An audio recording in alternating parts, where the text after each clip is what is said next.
Hey, do you like ice cream cake? No, what am I saying? Of course you do. It's ice cream cake. So it was a hot summer. Let's pretend that you were out on one of those balmy August days and you see a shop advertising delicious ice cream cake. You go inside and it turns out to be a place that serves chili. Multiple kinds of chili. And when you complain that the sign outside said ice cream cake and all they have is hot chili, the patrons of this place tell you that you are wrong for expecting the cake. Just enjoy the chili for what it is, they say. So what if it isn't what you were expecting? Don't be toxic. Just turn your sweet taste buds off and enjoy the chili. That's Wheel of Time. We have been the victims of a bait and switch, and I will not hear defenses of this show that excuse such betrayal. This show is garbage, and today we will be calmly discussing the various defenses of this crap, and then I'll go into some characters with examples to show how they are not the same characters at their core, and that is why this isn't the same story at its core. Before we get too far in, I just want to say, if you're not a wool-headed lummox, you'll hit the bloody flaming like button. Language! First, let's address some of the defense. I've seen some folks try to excuse this filth by saying, "Now come on, it's an adaptation. They have to change some things." This lie is insidious because, like all good lies, it contains a small grain of truth. When a print medium is adapted to a screen medium, certain things have to be expressed visually, or cut entirely to save time. Parin's visions are a different representation of the wolf sendings from the book. That is the kind of thing that has to happen. Or things like the green man from the end of the first book get cut to simplify the scene. These are normal things that book readers are aware will happen. But that's not what's happening here. We aren't tweaking things to fit a screen. We are completely changing the story and characters. I will not hear any version of, well, some things have to get cut, when the showrunners added huge chunks of invented story, such as the sad warder and warder funeral from the first season, Parin's made-up wife, the first season Black Wind that was turned into the somewhat acerbic breeze, the constant breaks to talk about Alana's cheeks getting clapped, or the half of an entire episode to cover the new version of Nynaeve's arch journey that told us nothing about her character. We didn't cut or tweak to adapt. We made room for the writer's hubris, thinking they had newer, better ideas than the original author. That is what the changes amount to. They know better, and when you complain, they tell you you don't get it, or threaten you. When the criticism of the show first started, Rafe joked on Twitter that if fans kept complaining, he'd make Parin gay. Sounds like a guy who really loves the fans and the source material. The added material is also why I don't listen to people complaining about the number of episodes. Oh, if only there were 10 or 12 episodes, they moan. Nope. That would just give more room for additional invented storylines. They didn't use the time they had wisely. What makes you think more time would solve anything? Another tack I see are people who are trying to cling to something. So they say we should just watch the show for what it is. Just judge the show on its own merits. Think of it as a different turning of the wheel. Imagine it's a mirror world, maybe a couple worlds away in possibility. Just turn off your brain and try to enjoy it. Try to enjoy brand new Wheel of Time material.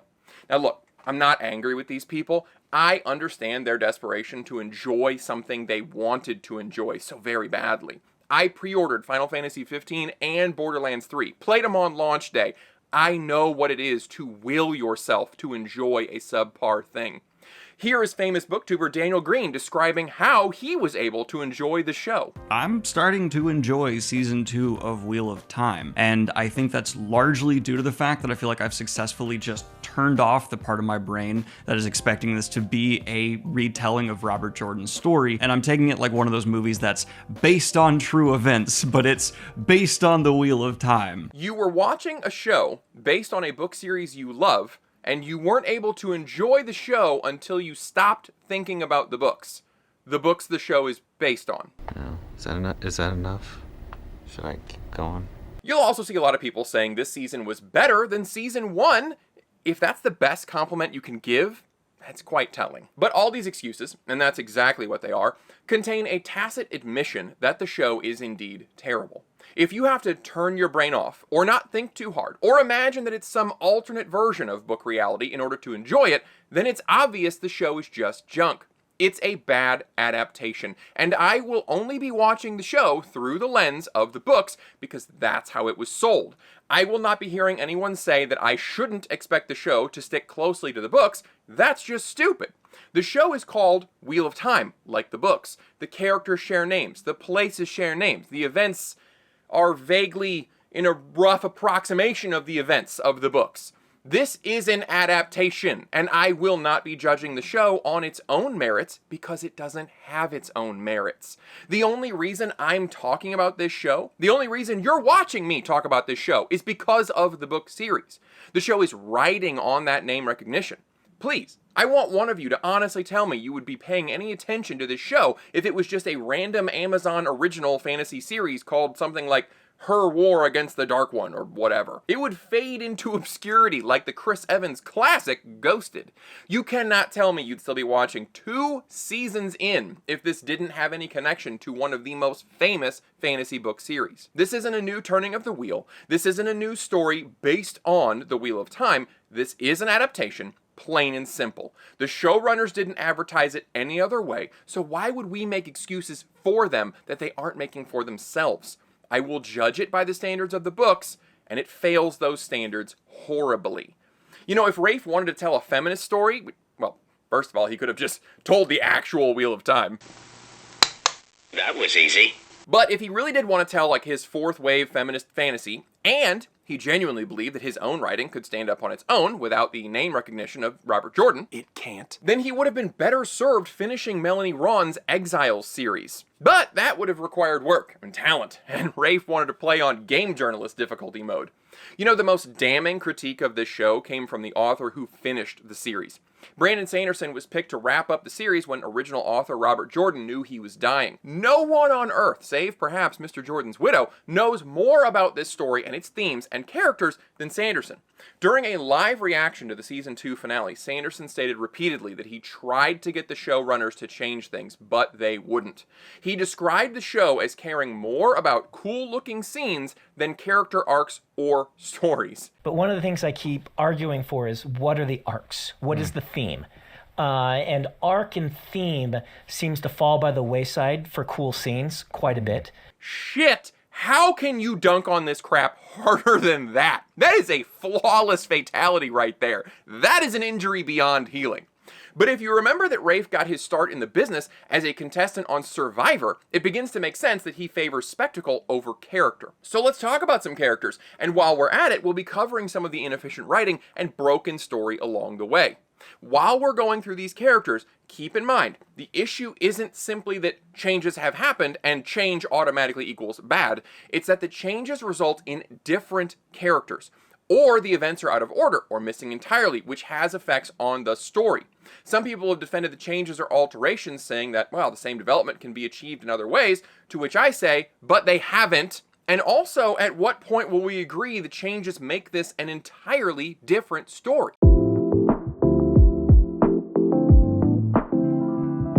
I've said loudly and slowly in previous videos, Rand is the main character. He is the Dragon of Prophecy, the Chosen One. There are many interesting characters, and a major theme of the series is that he needs teamwork to make the dream work.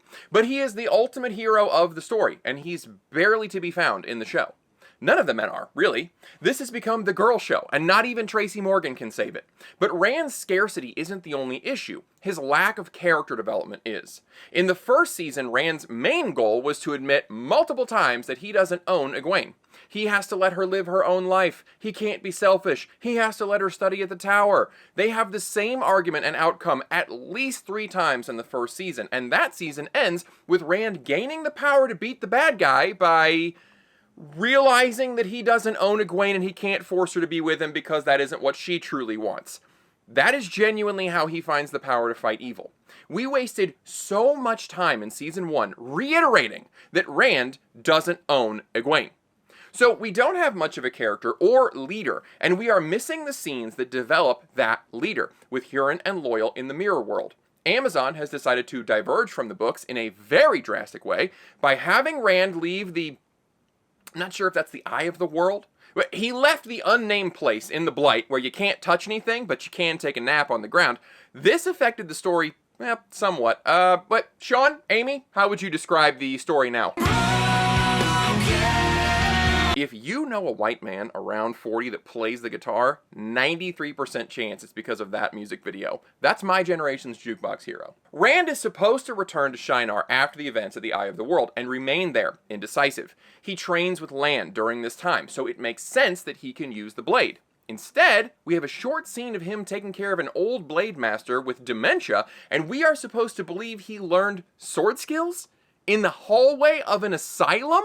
Just because the guy described the moves? Somebody can talk you through the training of being a sword master? Okay. In the final episode or two, Lan tries to take his sword and Rand jerks away, to which Lan names the sword form he used and confirms that yes, listening to a dementia patient describe sword forms is how you learn. Cool. According to Rafe Judkins, they have left clues that they are definitely planning to tell the story of the blade and Rand learning it. They're planning to.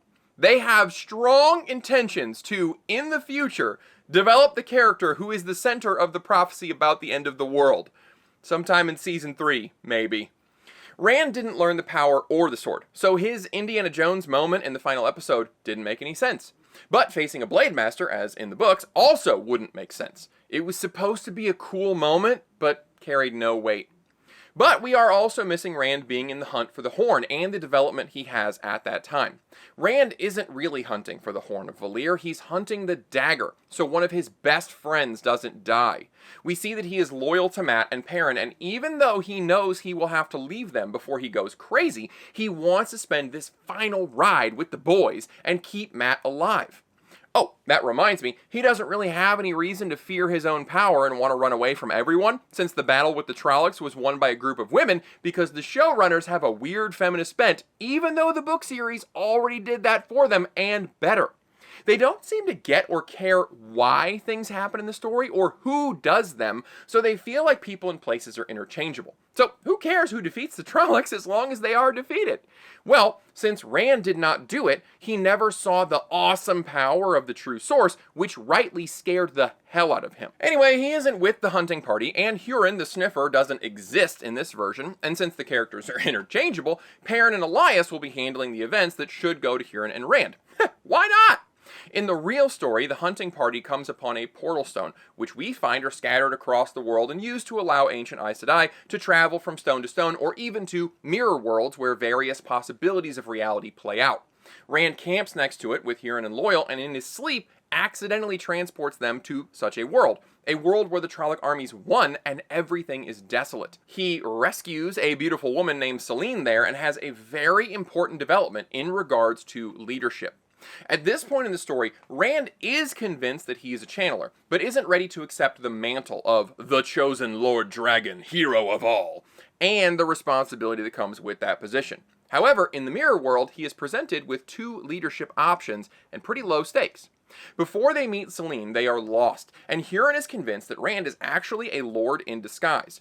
They are stranded here, and Huron is looking up to him because, hey, lords always know what to do. He trusts implicitly that Rand will fix it.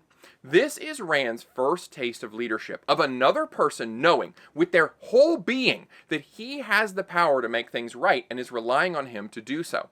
He has to put on a brave face for Huron and Loial and try to steer them out of this mess. Huron gives him a reason to lead. We then meet Seline and get a glimpse of Rand using the Flame and the Void, the oneness, to put arrows into some monsters that seem to be attacking this poor, lost, helpless woman.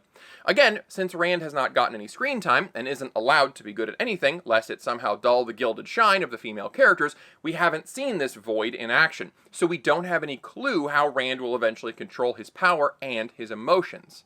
The meeting with Seline is important because, shocker, she's not helpless at all. She's actually Landfear, one of the dreaded Forsaken, lover of Lews Therin Telamon, the original dragon. She is here to start giving Rand a different version of leadership. While Huron looks to Rand as a leader, eager to serve him in his lordly wisdom, Seline wants Rand to be a powerful king, a god emperor. She tells him to forget everyone but himself, and her of course, and seize power for its own sake. He shouldn't be weighed down by these friends of his. He shouldn't care about the needs of others. He should embrace his power. She suggests that he take anything and anyone he wants, clearly implying herself. We see her manipulation from the start, where she tells him these things and he's intoxicated by her in every way. But when she pushes too much, and he says he just wants to save Matt or save his little village, she turns cold immediately and gives him the silent treatment until he can come to his senses and be the most powerful man in the world, and she can rule with him. She purposely tries to make him jealous by leaving or only talking to Loyal or Huron. These two visions of leadership between being a powerful king and being a servant leader are very important for young Rand. Early in the story, he has many people telling him what the prophecy requires of him and what he needs to do or should do, and we see him try a few styles out. In Tyr, for example, we see a ruthless dictator, which clearly doesn't work. What makes the mirror world so important is that the stakes are small. Very soon, we're going to see whole nations and peoples led by and affected by Rand, but this first lesson in leadership is just 3 people. It's also what starts the wheels turning for him that people are going to rely on him no matter what, and he better start acting like it. So we're missing this area where we learn about Seline and what she wants, the Void and how Rand uses it, Rand getting his first taste of leadership, and the Portal Stones and what they can do. We also don't get the image of Rand being a loyal friend to Parin and Matt. In short, we don't have the same Rand. Further, since we skipped Shinar, we don't have the development of Rand and Lan's relationship in their training, which is also an area where he is starting to be faced with leadership. Lan gives him the great power, great responsibility bit, and delivers one of the coolest lines: death is lighter than a feather and duty heavier than a mountain. And why are we even discussing Blade Masters? No one has mentioned what a heron represents, or that Rand has a heron sword. Why even bother? Without Lan teaching Rand that sometimes you have to sheathe the sword, or sacrifice yourself for the greater good, we don't have a reason for Rand to open himself up to Ishamael in the battle in the sky. Oh, there's no battle in the sky. And Rand doesn't sacrifice himself to open Ishamael for attack. Egwene does all the work. What does he even accomplish in this season? Hey, just in case you didn't get it, they actually wrote these lines. I came to save you, but it looks like you didn't need it. Her robe should have fallen off at this point to reveal a t-shirt with the text "Self-Saving Princess" on it. Holy crap! These are not serious people. Rand never even saved her in the books anyway. It was Nynaeve and Elaine and Min who are now useless in this show. To be clear, it's not an issue that Rand needs help. He needs help plenty throughout the series. Later on, he's going to kill Ishamael again, but Moraine kills another Forsaken for him. Later, he will face a Forsaken in the dream world and be trapped and about to die, and Nynaeve will come to his rescue. All throughout the books, Rand needs help. He can't face the ultimate evil alone. The issue is that the books do take time to power him up, so that we see how important teamwork is if even Super Saiyan Rand can't do it all by himself. The show hasn't done any of that for him, so why would we care about him, or the prophecy, or the teamwork? We never learn that Fane faced down the soul-eating Machin Shin, and it ran away from him, which makes him terrifying. And we don't have anyone breaking him out of prison and leaving the message about Rand going to Toman Head, or the prophecy about Landfear walking the earth again. This results in the Landfear reveal coming out of nowhere, because the name Landfear has never come up before. And as she is about to tell Rand about herself, we get some weird scene where Alana and her warders just read the thing about Landfear out loud, because it just needed to be said. I can't remember exactly, but I am fairly certain the first time I read this book, it was obvious Seline was Landfear, because she had come up in the book already. Also, Rand continues to have zero agency and doesn't choose his friends or duty over Seline. He is rescued by Moraine, because men don't make any decisions in this show. Did the Emmons Field Women's Circle and Spear Maidens collab for the writing on this one? Leaving out the info on Fane also makes him such a weak villain. At this point in the story, he should be quite scary. How does he know where Rand is all the time? What power does he have to control Fades and Trollocs? But instead, he's just a guy that you're told is bad, but you don't know why. If anything, he just seems a little crazy, but again, we don't know why, so it doesn't matter. So you can see, we don't have the same Rand. We don't know the same things about him. He has no cause to want to lead anyone, other than the plot saying that he will. He has no connection to his sword. He has no struggle about self-sacrifice. He's just a random guy who has no agency or character.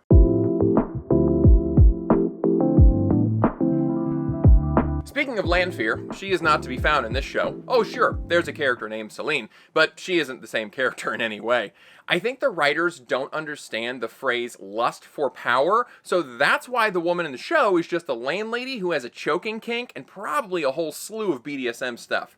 As discussed in the previous section, Book Landfear was in love with the original dragon, Theron, and as she is aware that he has been reborn in this Rand person, so she is trying to manipulate him into the man she wants as he is figuring out his powers. Part of that manipulation is to only favor him when he does regal and powerful things, and to give him the cold silent treatment when he does lowly things, like care about his friends.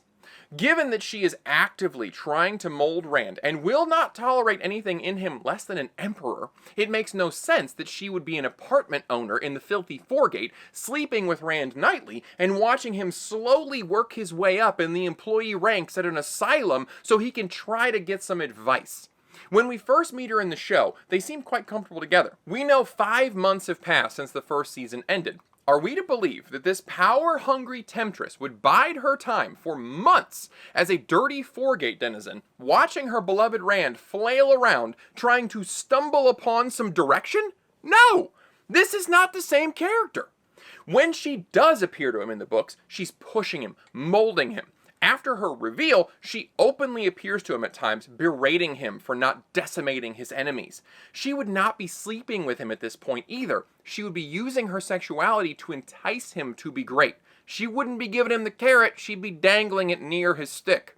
She would not be waiting around for him to find a teacher. She would be setting up another Forsaken for a trap so she could force him to teach Rand, which is actually what happens. But naturally, the show has her as basically immortal, and after we wasted several episodes of her pretending to be a landlady, then she is suddenly a badass and leading Rand around by the nose like every other woman in the show. This is not the same character. She does not have the same relationship to Rand and is not behaving like a Forsaken who have to hide in the shadows, not walk through a town slinging fireballs everywhere. The book Forsaken catch a lot of flack for being ineffectual, and there's some good criticism there. But some of that is for the same reason Rand can't just go about bringing the world to his feet and then facing the Dark One. The Forsaken are powerful, but still susceptible to death just like anybody else. Again, a big theme in the books is teamwork, and the Forsaken are terrible at it. That's why they can't overcome Rand, and he picks them off one at a time. It doesn't make sense for her to be so open, and the Rand she is helping create in the show is not the man she would want to be with.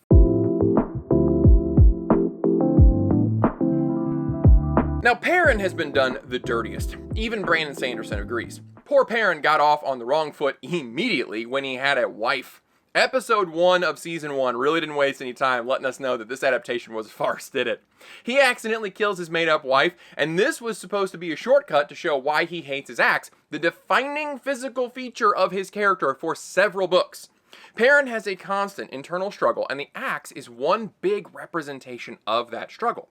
Him offing his wife provided a convenient reason for him to loathe the axe, but the showrunners don't seem to understand the meaning behind his hatred of the axe. All through the show, we get the facsimile of the books, but it's purely surface level. We don't even see him speaking to Elias until halfway through the 2nd season, and then it's just an exposition dump.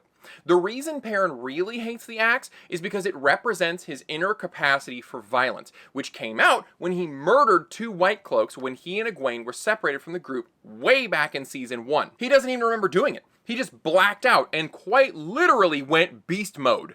That didn't happen in the show because men don't save women. He hates the axe because he hates the part of himself that is capable of such violence. Parin is the "there are 2 wolves inside you" meme, literally, with one being angry and dangerous and the other wanting to be a peaceful blacksmith who only helps people.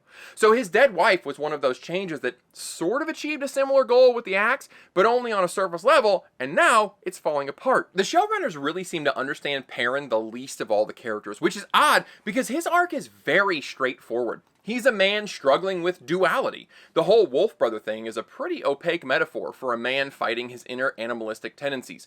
He remarks that he sometimes doesn't know if he's a man or a beast. He finds himself despising vegetables and wanting rare meat, and it scares him. He finds himself committing or wanting to commit violent acts, and it terrifies him. The show doesn't even have him wearing the damn axe they made up a wife to make him hate. As the story goes on, we should eventually find Parin volunteering at a blacksmith because it's where he finds himself at ease, and he makes important realizations about himself, that he really wants to be peaceful. He really wants to forge tools to help people and protect people. Later, he will marry his two halves and realize that his hammer can be a tool for good or bad depending on its use, and sometimes doing violence with the hammer is keeping people safe and protected. Kind of like how the two halves of the one power have different uses and need to work together. It's a consistent theme. Robert Jordan wasn't trying to fool anybody, guys. But the show Parin fails to demonstrate these characteristics because the writers don't understand his character, right down to how he acts. Show Parin is kind of stupid. He sounds dumb, he speaks dumb, he's a literal mouth breather, he has zero agency. He's just an idiotic and sad character. Book Parin's transformation into violent Wolfman is effective because pre-Wolf Parin is gentle, careful, and deliberate. We're told in the first book that he is a really big guy, tall, wide, muscular, and that he gently picks his way through crowds because he is aware of his imposing size and doesn't want to misuse that strength. He is slow to speak because he is a deep and thoughtful person. He even says people think he's dumb because he speaks slowly, but that he is simply making sure what he says is right. He's such a lovable and respectable character. But since we didn't establish any of this in the show, it doesn't really mean much now that he is a murderous lunatic who tells Ingtar he's afraid of what he'll do to Parin Fain when they catch him. There's no contrast here. We never met a gentle man who is considerate of those around him and only wants to use his strength in the service of others, so it doesn't tell us anything of his internal struggle when he is violent. They finally had him kill some White Cloaks when freeing Avienda, who has no business being in this season, and then in the finale killed Bornhold when Hopper appears out of nowhere and is killed just because we needed an emotional moment, because these writers make the storytelling abilities of literal children look like Shakespeare by comparison. This is supposed to be a big moment for the character, and putting it at the end of the season means that nothing he did in the first 7 episodes has this moment as motivation. That's why he's so boring and meaningless. One reason I love Parin so much is that I personally relate to the size struggle. I don't have the muscular build of a blacksmith, but I do have the height thing.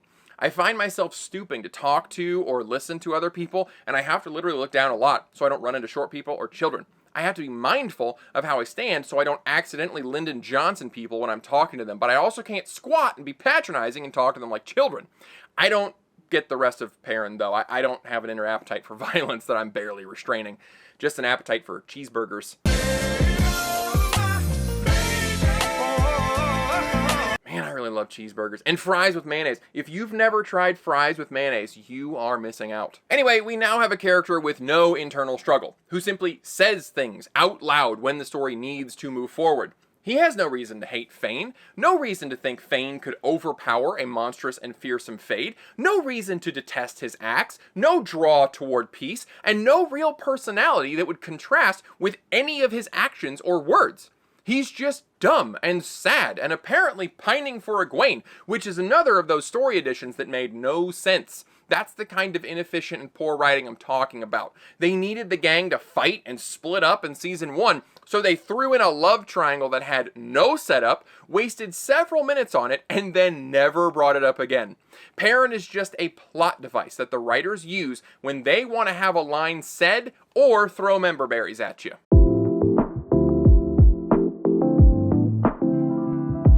Now, if Parin's character was misunderstood, Matt's character has been outright assassinated. Once again, the show took time to tell us right in the first episode that it hates the source material and will absolutely change things just because. We find out that Matt's mother hates him and his father. Poor Abel Cawthon gets the drive-by for zero reason. Also, when the gang is heading into the ways, Matt abandons them. He is an absolute prick the entire time, from the first minute we meet him, and again, this breaks the character development in half. Matt is a prankster, a joker, and annoyingly sarcastic at times, yet he is still loyal and always does the right thing. He just has to bitch about it first. Book Matt is not a thief in his hometown. He is a mischievous pain in the ass. His antics include convincing another boy there were ghost wolves and then dumping flour on someone's dogs to scare him, or catching a badger and releasing it near some girls. We meet him early on when Rand and his father are making a delivery into town, and Matt wants Rand to sneak off with him for some mischief. Rand's father sees him and tells him to help Rand unload the cart. He grumbles, but he does it. That early scene gives us the kind of character Matt is. Most book readers report being unimpressed with him in the first book, warming up to him in books 2 or 3, and then falling in love with him as the series goes on. He is an anti-hero and usually a voice of sense in a group of people who keep talking about saving the whole world. Matt reminds me of husband comedians doing a bit about being the man of the house. Yeah, right? So he's lost his mind at this point, okay? He's gone crazy, and he's like, okay, here's what we're gonna do. We're gonna go into the Aiel Waste. And I'm like, maybe you are. I'm not going anywhere, okay? Blood and Ashes when I just got attacked by a playing card. Do you understand me? So I will not be joining you. Goodbye. Have a nice life. See you never. If you need me, I'll be in the closest inn plowing a serving girl like my father's tobacco field. Okay, bye. Bye. So anyway, we're crossing the spine of the world, and it's the craziest thing. Matt likes to gamble. He likes to cuddle with the serving girls. He likes to complain about responsibility, but he is a rock-solid member of the team, and you can't help but love him. In one of the earlier books, he has a conversation with the Amyrlin Seat, and she tells him and us that he reminds her of her uncle or cousin. He also liked to chase women and drink and gamble, but he died pulling children out of a burning building and refused to stop going back in until everybody was out. That is the character of Matt Cawthon. But show Matt? Just a horrible human who hasn't moved the story 1 inch. Matt's story change in season 1 is the only one I understand because they had some issue with the first actor. I'd like to believe he quit after seeing the desecration of his character, but we'll never know. So they had to bend him in the last half of the first season. They don't have any excuse for continuing to treat him like crap in the second season. Since they did a time skip and had Matt in prison in the White Tower, they could have just as easily had him found and transported to Shinar and be on the hunt for the horn. Now that I'm really thinking about the timeline, the last season ended with Fane stealing the horn and stabbing people with the knife that eats your soul when it cuts you, but people that got stabbed are doing quite well. Some people get turned to gross charred lumps, but Rand also gets stabbed in season 2, but is hunky-dory. And it has flame powers that can cut metal when the plot demands. Anyway, that was 5 months prior to the start of season 2, but Parin and the gang are just now hunting for the stolen horn? The math ain't mathin' here.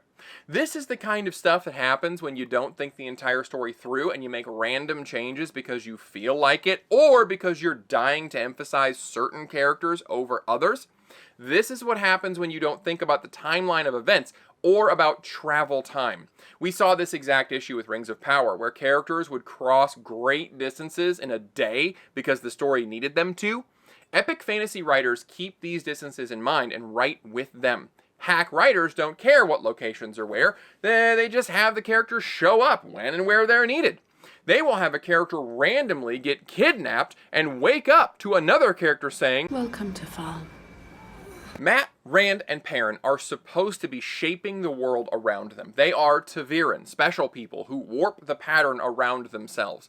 These are arguably 3 of the most important characters to the story, and we know almost nothing about them. The first 3 episodes of season 2 see Matt in a dungeon being taunted by Liandrin, and we learn nothing.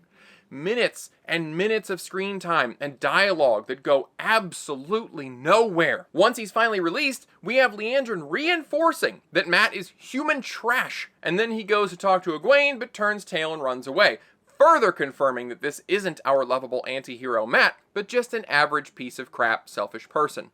During episode 4, we learn that Min is going to lead Matt to Cairhien, where we know Rand is and Parin is heading, so defenders of this slop will say, look, they ended up at the same place and the story can go on like the books. The ice cream cake is still there, they merely poured chili over the top of it, but it's the same thing.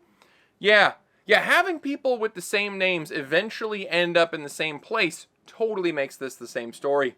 If Matt was going to end up in Cairhien and his time in the dungeon served to teach us nothing, then what was the point? I can only assume it was to give more screen time to side characters, Min and Liandrin. Near the finale, Matt drinks a special tea to explore his past lives, and it is confirmed that he has always been horrible.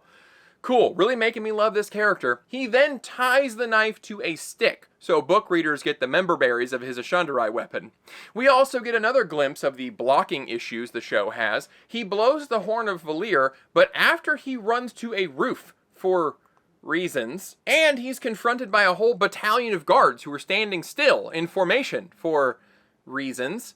This huge group of guards rushes to attack this one ragged-looking guy for reasons. Bookmat blows the horn because they were pinned between two armies and there was no way out. Rand was with him, which provided a spot for one of the heroes of the horn to address him as Lews Therin.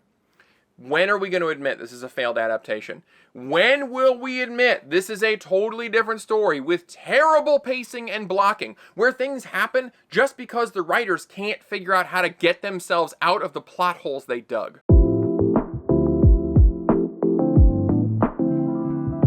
Our three main characters have little development, and what they have makes them different people. But it doesn't end with them.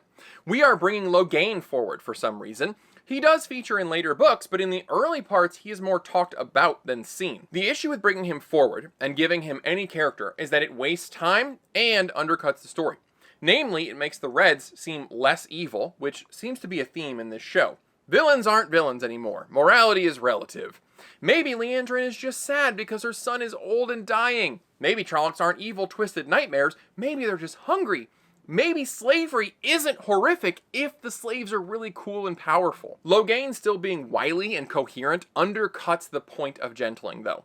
And it contradicts their own lore that gentling or stilling absolutely saps your will to live. In Season 1, Tom Maryland says his nephew Owen, great name by the way, was gentled and gave up on life, casually stabbing himself in the neck one night at dinner.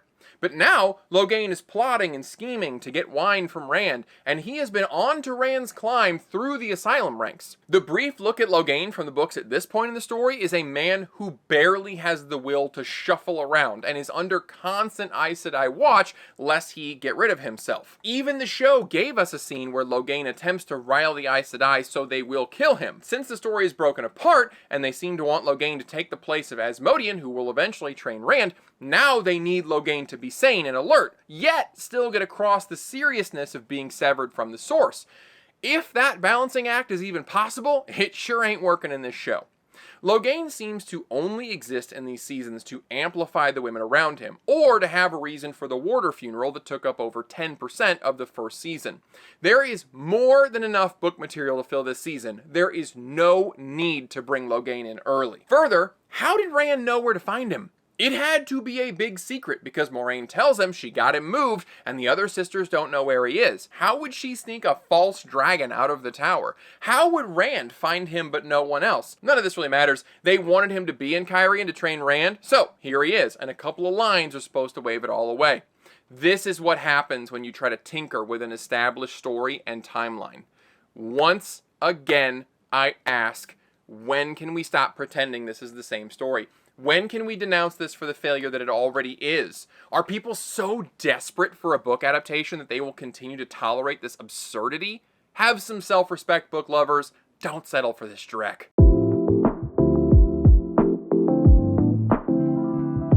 Perhaps two of the strangest character changes were Morin and Lan. Not only did they both act totally opposite to their book characters, their relationship was also perverted. If anything, these two characters show how the writers are not trying to create a whole cohesive narrative, but rather trying to set up dramatic moments. One of the big ones is Morin and Swan. This is a contrived drama and sexual encounter that goes nowhere. Their sexcapade in Season 1 feels like it was written by a horny teenager, and then their dramatic breakup near the finale was a moment that carried zero weight, but you can feel how much the show wants it to be a big moment. Oh yes, they're quite awful, but they are lesbians, so... Forced drama runs all through Moraine's relationship with her sister and with Lan. I've said in the past it was a good idea to have Lan show more emotion. In the book, he is described as being the most stoic man to ever live. That's not possible to act out, and it would have come across as bad acting to have zero facial expression. However, they decided to go overboard and turn Lan into a simping, crying, sad excuse for a warrior king. Early in the season, Moraine runs away despite having no powers, another contrived drama. Lan runs after her and isn't able to stop 4 fades from cutting her. Then she dismisses him and tells him explicitly he failed her and they are not equals. We then see him pass to Alanna, and we get an excellent scene where he's trying to fit into her crew, and her family asks where he fits. They mean which hole he fits in. Which of her holes while they're having sex. Where does his penis go? Because she's already handling 2 other penises. But if you weren't sure they were talking about his penis, their next scene has her walking up to him while it's out. He's peeing against a tree. Amazing. Moraine also follows the modern writing path of being a super bitch to everyone. That's how you show strength in a character, if you're a lazy writer who can't really write. We wasted a ton of screen time with a subplot about her younger sister, who looks way older than her because Aes Sedai age differently. We know she's younger because Moraine addresses her as such multiple times in dialogue that has me thinking these writers work in other industries, where they have written dialogue such as, "What are you doing, step bro?" Now that I'm thinking about it, the little sister lines and the constant Alanna sex stuff have me thinking some of these people really did write for the adult film industry. Anyway, all of this is pointless because it never happened. In the books, Moraine and Lan did fight, but it was about how much Lan was helping Rand because Moraine suspected that his feelings for Nynaeve were causing him to be sympathetic to her fellow villagers. All of it was to illustrate how Rand pulls people toward him and people get caught up in his path. It also developed Lan as having more to him than his hard exterior showed. Moraine is a hard and calculating person, but that doesn't always mean bitch. It means she will do whatever is required, including being nice, or even groveling, as she will in later books. Of course, the fake drama of Moraine being shielded is resolved when Lan remembers from nowhere that magic flows can be tied off. That's convenient. Their relationship drama is also mended when Moraine tells him that she said they weren't equals because he's actually above her. Aww. She has to be telling the truth because of the 3 oaths.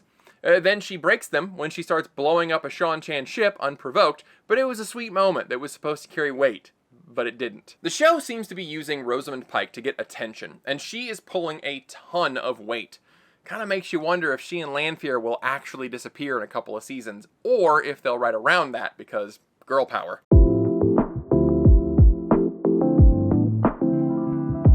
The show is terrified to let women just be bad, so they have to give them sympathetic crap like Leandrin having an aged son she wants to keep alive instead of her real story, which is that she grew up poor and is bitter because of it and wants power to fill a gaping hole inside herself that can't actually be filled, and it leads to her ruin.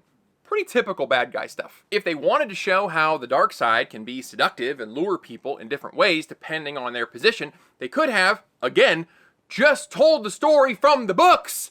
Ingtar is one such example, and the books don't have a ton of big twists, but Ingtar is one of them.